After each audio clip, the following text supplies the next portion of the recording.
In the history of Buddhism, right there next to the Buddha himself, you've got this figure of just incredible wisdom. A man so respected for his intellect, they called him the Dhamma General. So today, we're going to dive into the life of Phra Sariputta. It's a story about friendship, a deep search for truth, and honestly, a masterclass in humility. All right, let's get into it.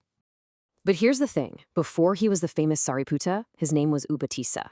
And you really can't tell his story without talking about his best friend, Kolita, who we now know as Phra Magellana. The Buddha himself had this amazing way of describing their partnership. He said Sariputta was like the mother who gives birth to a child. He's the one who introduces people to the path. And Magellana, he was like the nurse who raises that child, guiding them all the way to the top.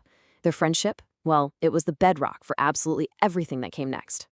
So, our story really kicks off with these two brilliant young guys, Upatissa and Kolita. They had it all. They were rich, well-respected, everything you could possibly want in life. But one day, they're at this huge festival in the city of Rajagaha, and as they're watching all the celebrations, this feeling of emptiness just starts to wash over them. They're just disillusioned. And what's really wild is that they both had the exact same thought at the exact same time. Can you imagine? They looked at the performers, the crowds, all the excitement, and they just saw how fleeting it all was. It was all temporary.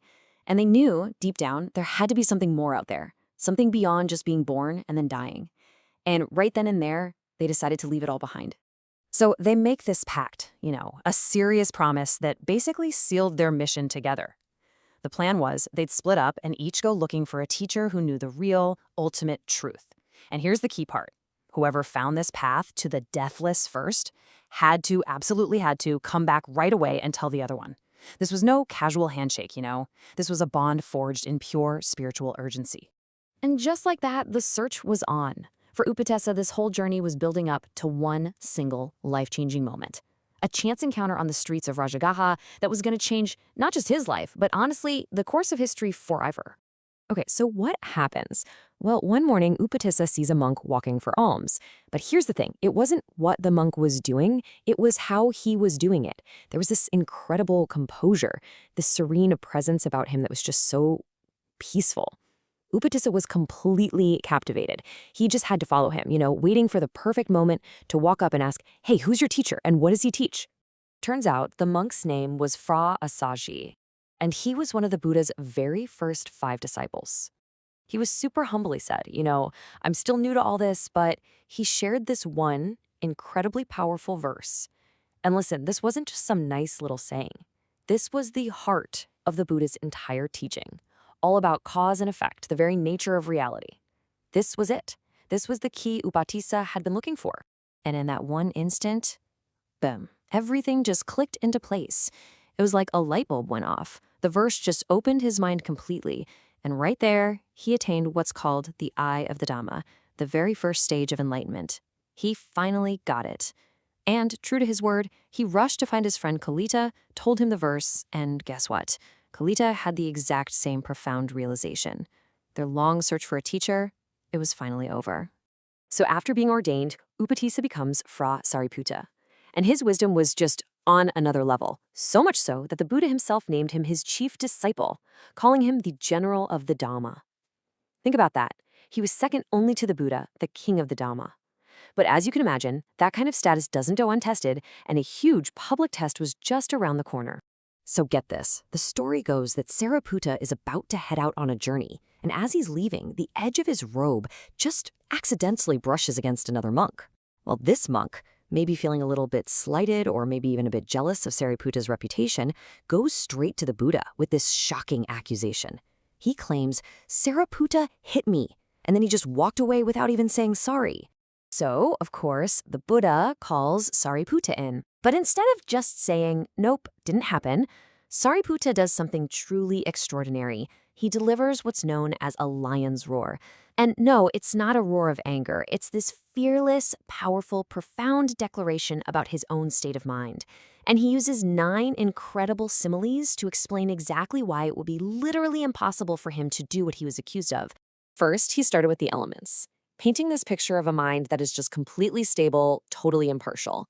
He said, "My mind is like the earth. You can throw beautiful, pure things on it, or you can throw disgusting, impure things on it. The earth doesn't care, it feels no aversion, it just accepts. And my mind," he continued, "is like water. It washes everything, the pure and the impure, without any disgust or judgment. My compassion is just like that. It covers everything. It's like fire, he said. A flame burns whatever it touches, right? It doesn't prefer one type of wood over another. My mind is like that.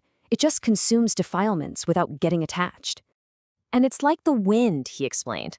The wind blows on everything, the clean and the unclean, without any resistance at all. I mean, just imagine having that level of unshakable calm. Then he shifted gears a bit from these huge elements to something more everyday, to really drive home the point about humility. He said, my mind is like a simple duster cloth. Its whole job is to clean up dirt, but it never clings to the dirt it picks up. You see, his mind was all about purification, but it never got stained by the work. He went even further. He said, I walk into villages with the humility of a child from the absolute lowest caste. His mind was just totally free from pride.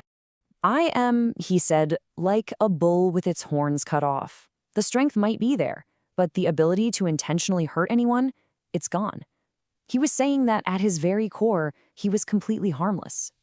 Okay, and for his last couple of points, he got really personal. And this image is so powerful. He said, I feel disgust for this body, as if a rotting snake carcass was tied around my neck. I mean, how could someone who sees themselves that way have the kind of pride needed to strike someone else? And finally, I carry this body around like it's a leaky pot of fat, always aware of how it's decaying and how impure it is. As he finished this incredible lion's roar, they say the earth itself trembled. And that monk who accused him, he was just overwhelmed with guilt, confessed that he lied, and begged for forgiveness. So, years go by. Sariputta serves faithfully as the Dhamma general. And as he gets older and feels his life drawing to a close, he knows there's one last, very important thing he has to do. A final mission, really. It was all about an act of profound gratitude for the person who brought him into the world. Realizing he only had 7 days left to live, Sariputta went to the Buddha and asked for permission to go back to his childhood home. Why? His goal was to see his mother, Sari. Now here's what's so fascinating. Her son was the Buddha's chief disciple, right? 6 of her other children were also enlightened beings. But his own mother, she was a skeptic. She didn't believe. So on his very last night, as these great celestial beings appeared to pay their respects to him, Sariputta used that incredible sight to teach his astonished mother. And by the end of his talk, she attained the first stage of enlightenment. His debt of gratitude was finally paid. And he passed away peacefully, right there in the very room where he was born. So, after hearing all that, what can we really take away from the incredible life of the Dhamma general? I mean, his story is so much more than just ancient history, right? It's just packed with these timeless lessons that are just as powerful today. Let's break down some of the big ones. Okay, first off, true wisdom and humility go hand in hand. They're inseparable. His 9 similes showed us that. Second, that emotional stability, having a mind that's like the earth, is the real source of a peace that nothing can shake. Third, his last act for his mother shows us that gratitude isn't just some passive feeling. It's a powerful fuel for compassionate action. And finally, and this is a big one, never ever underestimate the power of friendship. That one pact, that simple promise between 2 friends looking for truth, literally ended up changing the world. And that really brings it all back to the beginning, doesn't it? The entire journey of Upatissa and Kolita started with a single question they both had. What's the meaning of all this?